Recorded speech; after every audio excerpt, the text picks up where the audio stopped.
खुद विधायक हैं। एक बड़ी बात यह है कि इस वक्त पूरे देश में अजीब सा माहौल है, अजीब सी चर्चाएं हैं, तमाम चीज़ें जो हैं हर कोई अपनी अपनी बातें करता है। लेकिन इन सब के बीच में एक बात है, कल अमीन खान साहब बोले और सफ़िया ज़ुबैर बोले। सफ़िया ज़ुबैर जो बोली वो एक महत्वपूर्ण बात बोली। हालांकि उसे कोई हिंदू बोलता तो चीज़ अलग होती, मुस्लिम है, उन्होंने अपने लिहाज से बोली, हिंदू अपने लिहाज से बोलता है। बात कही गई कि हम भी राम और कृष्ण के वंशज हैं, हमने जागाओं से इतिहास निकलवाया, जागा और पंडे होते हैं वो इतिहास रखते हैं, और एक वंशावली संरक्षण करके कार्यक्रम भी चलता है, हर सरकार में एक अलग से महकमा होता है। आप इस मुद्दे पर क्या कहें? देखिए, अभी हमारे जमीयत उलमा हिंद के सदर अरशद मदनी साहब ने बहुत ज़रूरी बात कही कि जिसको आप भगवान मानते हैं वही हमारा अल्लाह भी है। तो निश्चित तौर पे इस देश का निर्माण इन्हीं भावनाओं से हुआ है। ये तो कुछ दिन से या कुछ सालों से कुछ राजनीतिक गेन के लिए कुछ संगठनों ने भाईचारों को तोड़कर राजनीतिक लाभ लेने की वजह से दूरियां डालने की कोशिश करी है। पर हिंदुस्तान की एकता अखंडता बहुत मजबूत है, इसके रूट बहुत मजबूत हैं। और जैसा कि जो जिक्र किया, रूट हमारे सबके एक हैं, इसमें कोई शक नहीं है। हम सब लोग भारतीय हैं, यहाँ की मिट्टी, यहाँ का खून हमारा है। और चलो आज आप किसी भी धर्म को मान रहे हो, पर सभी धर्म प्यार मोहब्बत सिखा रहे हैं। तो हमको कॉमन एजेंडा पे आना चाहिए।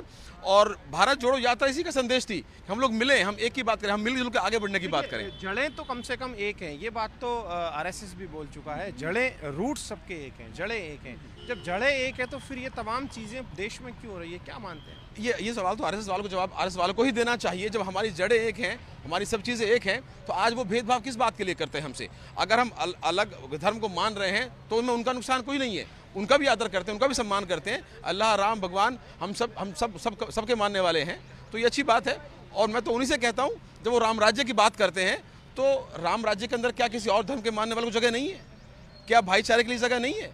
या हिंदू राष्ट्र की बात करते हैं तो क्या अगर हिंदू राष्ट्र की जो कल्पना आप कर रहे हो, तो क्या इसमें और धर्मों के लिए कोई जगह नहीं बचेगी? वो क्लियर करें अपना स्टैंड इस बात पे। ओवरऑल अगर देखा जाए तो चुनाव पास में आ रहे हैं, और चुनाव जब पास में होते हैं तो हिंदू की बात भी होती है, मुसलमान की होती है। लेकिन इन सब चीज़ों के परे मैं आपके मेवात पे आता हूँ। मेवात सबसे ज़्यादा निशाने पर होता है, और इस बात में भी कोई संशय नहीं है कि मेवात में क्राइम बढ़ा है। एजुकेशन उसके लिए महत्वपूर्ण जिम्मेदारी है। एजुकेशन सिस्टम जो है वहाँ डेवलप नहीं हो सका। जहाँ एजुकेशन सिस्टम डेवलप हो जाता है वहाँ क्राइम भी घट जाता है। इसे कैसे रोका जाए? देखिए, मेवात का दुर्भाग्य ये रहा कि अब से पहले सारी सरकारों ने मेवात की अनदेखी करी है। वहाँ पर इंफ्रास्ट्रक्चर डेवलपमेंट नहीं हुआ है, और उसकी वजह है कि जब जहाँ कमियाँ होंगी तो वहाँ लोग अलग अलग तरह के चीज़ों में इन्वॉल्व हो जाते हैं। और अब चीज़ें बेहतर हो रही हैं।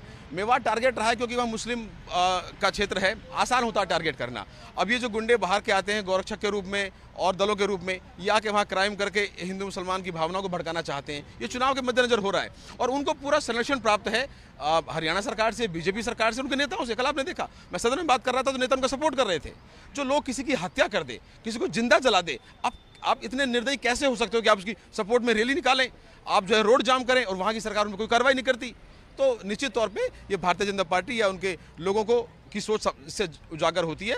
और हम सिर्फ प्यार और मोहब्बत का संदेश देना चाहते हैं। मेवात भाईचारे का संदेश रहा है। हमारे राजा हसन खां मेवाती ने बाबर से युद्ध लड़ा, तो हमारे देश में हमेशा हमने उसकी अखंडता और एकता को आगे रखा है। और हमेशा आने वाले वक्त में भी मेवात की जनता बहुत प्यार, अमन पसंद जनता है।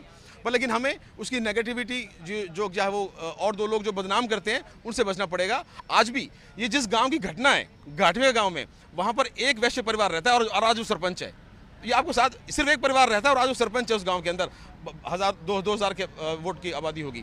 तो ये बातें दर्शाता है कि हम लोग प्यार मोहब्बत में रहने वाले लोग हैं। हमें बदनाम ना करें, कहीं कमियां हैं तो उनको एड्रेस करें। एजुकेशन की ज़रूरत है, इंफ्रास्ट्रक्चर की वहाँ ज़रूरत है, उस पर ध्यान दिया जाए, ना कि इन बातों को में बरगला के इधर उधर की बात की जाए। अगर